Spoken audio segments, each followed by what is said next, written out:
Bonjour à tout le monde, bon dimanche. Nous célébrons aujourd'hui le 20e dimanche du temps ordinaire.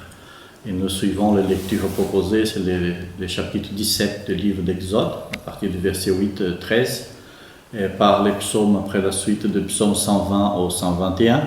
La deuxième lecture proposée, c'est la deuxième lettre de Paul à Timothée, le chapitre 3 vers la fin, et après le chapitre 4 jusqu'au verset 12. Et la continuation de l'évangile de Luc, le chapitre 18, toujours à partir de verset 1 à verset 8. La première lecture, je crois que le contexte est important pour comprendre cette image donnée par Moïse. D'abord, nous sommes au départ du chapitre 17. Il a l'eau de Massa et de Mériba. C'est le moment de certaines difficultés, la grande difficulté du peuple qui marche. Et ils mettent en cause cette démarche faite. Pourquoi nous sommes sortis? Pourquoi peut-être serait bien de rester en Égypte? Et je crois que le texte veut montrer que quand même Moïse reste bien sûr qu'il va tenir, d'après le texte, il va tenir bien devant la situation. Et la question est posée, on a la phrase que les gens vont dire, pourquoi donc, dit-il, nous as-tu fait monter d'Égypte pour me laisser mourir de soif, moi et mes fils et mes troupeaux? C'est la grande crise, pourquoi nous sommes dans le désert, on n'arrive jamais. Les situations commencent à devenir de pire en pire. Il y a un moment là de crise. Tout de suite après, il y a une guerre, le combat d'Amalek contre Israël. On sort d'une crise, va vers une autre. Au fond, le texte veut nous montrer cette grande épreuve que le peuple doit survivre, doit dépasser, doit faire face aussi. Et il a cette image très intéressante parce que Moïse va dire, les gens sont en train d'arriver, le combat va commencer, alors il a une stratégie de combat. Toi, tu pars avec Jésus et tu pars contre le peuple, et moi, je vais monter la montagne. Et la Bible est toujours bien claire, chaque fois qu'on va vers les montagnes, on va vers Dieu.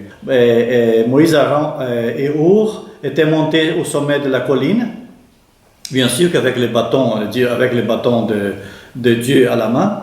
Et après, quand Moïse tenait la main levée, Israël était le plus fort. Et quand ça tombait, Israël perdait la guerre.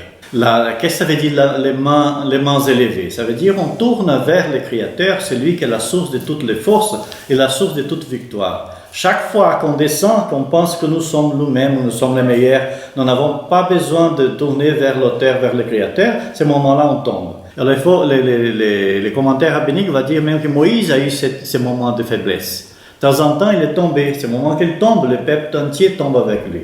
Le moment qu'il reprend, le peuple entier va être repris avec lui. Et ça comprend, et je crois que les psaumes confirment cette idée. On voit la juste relation entre les deux, car les psaumes commencent par cela.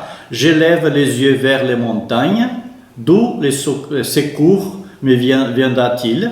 Le secours me viendra du Seigneur qui a fait les ciels et la terre. Alors ça, c'est la dimension. Moïse, quand il tourne ses actions, ses mains, la pratique, sa vie, elle est tournée vers le haut, ça veut dire vers Dieu, il a la victoire, Dieu est avec le peuple. La deuxième lecture proposée, c'est la lecture de Paul, Timothée, la deuxième.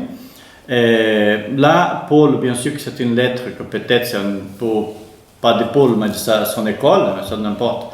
C'est toujours dans la période de formation des communautés chrétiennes, des communautés qui vont suivre cette communauté messianique. Et on est en train de bâtir toute une tradition qui vient de la tradition biblique. Et là, c'est très intéressant ce que Paul met comme base. Depuis ton plus jeune âge, tu connais les Écritures. Alors, Timothée ne connaissait pas Jésus, l'information de Jésus, ne connaissait pas Paul non plus, mais il vient déjà, et Paul va affirmer, d'une connaissance profonde des Saintes Écritures. Et après, Paul va encore nous dire qu'est-ce que ça veut dire ces Écritures. Regardez là, je crois que c'est très important, car l'Église est en train de travailler depuis une cinquantaine d'années, cette importance-là, qui n'est pas encore entrée dans la conscience de notre catéchèse, mais je crois que les textes sont là. C'est une question de bonne volonté de notre part de faire la redécouverte, parce qu'ils sont là. Toute l'Écriture est inspirée par Dieu. Toute l'Écriture. Ce n'est pas quelques livres, ce n'est pas le Nouveau Testament. Toutes les Écritures. Et Paul, quand il parle ici, ne parle pas du Nouveau Testament, nous savons très bien. Il n'avait pas de Nouveau Testament, il parle des Écritures. Elle est utile pour enseigner, dénoncer le mal, redresser, éduquer dans la justice. Grâce à elle, l'homme de Dieu sera accompli, équipé pour faire toutes sortes de biens. Ce que Moïse est en train de faire pour vaincre, pour arriver à la victoire, C'est ça que Paul va dire, c'est ça la fonction des Écritures. Nous avons les documents de l'Église de l'année 2001-2002, qui dans les titres, c'est les peuples juifs, c'est sans Écriture dans l'Écriture chrétienne, ou dans la Bible chrétienne. Et alors, le document va insister en plusieurs reprises. Chaque fois que le Nouveau Testament parle des Écritures, il parle des Écritures du peuple juif. Les textes de l'Évangile, c'est le chapitre 18 de Luc, à partir du verset 1 jusqu'au verset 8.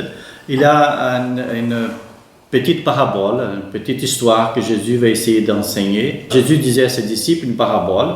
Il y avait dans une ville un juge qui ne craignait pas Dieu et ne respectait pas les hommes. Tout à fait, quelqu'un qui n'avait pas de rapport. Et lui, quand même, va faire justice après cette femme qui va insister tellement, pas à cause de la miséricorde, mais à cause de l'insistance tellement forte de cette femme pour se libérer de cette femme, je vais résoudre son problème.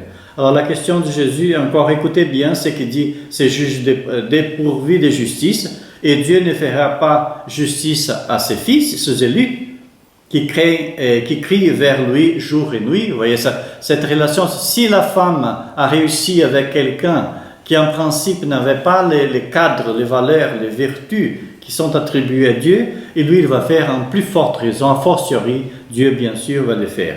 Et après il va dire, les fait-il attendre, je vous déclare bien vite, et il leur fera justice. Simplement donne ici, dans la bouche de Jésus, donne ici une certitude, comme pour Moïse, si nous allons vers le haut, on va vaincre la guerre. Si nous allons vers le bas, on va perdre la guerre. Et là, Jésus va répondre dans cette même dimension. Mais l'évangile, d'après les textes, finit avec une phrase très difficile qui nous laisse ouverts. C'est une ouverture pour la semaine et une ouverture pour la semaine prochaine pour voir notre pratique. Regardez ce qu'il pose comme question. Cependant, le Fils de l'homme, quand il viendra, trouvera-t-il la foi sur la terre? Ça veut dire la foi, elle est une chose qu'on doit la maintenir. C'est gratuit, mais on doit le maintenir. Pour tenir la foi dans la terre, il faut que chacun et chacune puisse garder cette foi dans sa pratique, et que, avec l'image de la première lecture, avec les mains tournées vers les montagnes, avec le cœur tourné vers Dieu. Je vous souhaite à chacun et à chacune une bonne semaine, un bon dimanche. Merci.